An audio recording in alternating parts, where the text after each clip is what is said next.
America ವಿರುದ್ಧ ತಿರುಗಿಬಿದ್ದ ಮೋದಿ ಪ್ರತೀಕಾರವಾಗಿ ಭಾರತದಿಂದ 7.5 billion ವ್ಯಾಪಾರ ರಿಯಾಯಿತಿ ಸ್ಥಗಿತ.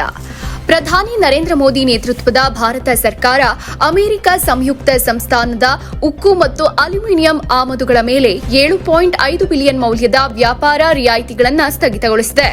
ಇದು ಅಮೆರಿಕ ಭಾರತೀಯ ಲೋಹ ರಫ್ತಿನ ಮೇಲೆ ವಿಧಿಸಿರುವ ಸುಂಕಗಳಿಗೆ ನೇರ ಪ್ರತೀಕಾರವಾಗಿದೆ ಎಂದು ವರದಿಯಾಗಿದೆ. ವಿಶ್ವ ವ್ಯಾಪಾರ ಸಂಸ್ಥೆ ನಿಯಮಗಳ ಅಡಿಯಲ್ಲಿ ಈ ಕ್ರಮವನ್ನು ತೆಗೆದುಕೊಂಡಿರುವ ಭಾರತ ಅಮೆರಿಕದ ಸುಂಕಗಳಿಂದ 7.6 ಬಿಲಿಯನ್ ರಫ್ತಿಗೆ 1.91 ಬಿಲಿಯನ್ ಸುಂಕದ ಹೊರೆಯಾಗಿದೆ ಅಂತ ದೂರಿದೆ. ಅಮೆರಿಕ ಈ ವರ್ಷದ ಮಾರ್ಚ್ 12, 2025ರಿಂದ ಉಕ್ಕಿನ ಮೇಲೆ 25% ಮತ್ತು ಅಲ್ಯೂಮಿನಿಯಂನ ಮೇಲೆ 10% ಸುಂಕವನ್ನು ರಾಷ್ಟ್ರೀಯ ಭದ್ರತೆಯ ಕಾರಣಗಳಿಗಾಗಿ ವಿಧಿಸಿತ್ತು. ಆದರೆ ಇದು ಸಾಮಾನ್ಯ ಸುಂಕ ಮತ್ತು ವ್ಯಾಪಾರ ಒಪ್ಪಂದ 1994 ಹಾಗೂ WTO ರಕ್ಷಣಾ ಕ್ರಮಗಳ ಒಪ್ಪಂದದ ಉಲ್ಲಂಘನೆ ಅಂತ ಭಾರತ ಪರಿಗಣಿಸಿದೆ. ಈ ಹಿನ್ನೆಲೆ ಮೇ 9, 2025ರಂದು ಭಾರತ WTOಯ ವಸ್ತು ವ್ಯಾಪಾರ ಕೌನ್ಸಿಲ್ಗೆ ತನ್ನ ಪ್ರತೀಕಾರದ ಉದ್ದೇಶವನ್ನು ತಿಳಿಸಿತ್ತು.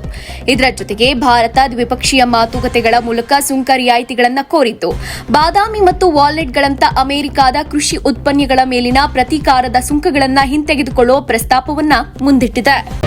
ಮತ್ತಷ್ಟು ಸುದ್ದಿಗಳಿಗಾಗಿ ನೋಡ್ತಾ ಇರಿ ಪಬ್ಲಿಕ್ ನ್ಯೂಸ್ 24x7. ಇದು ಸತ್ಯದ ಧ್ವನಿ.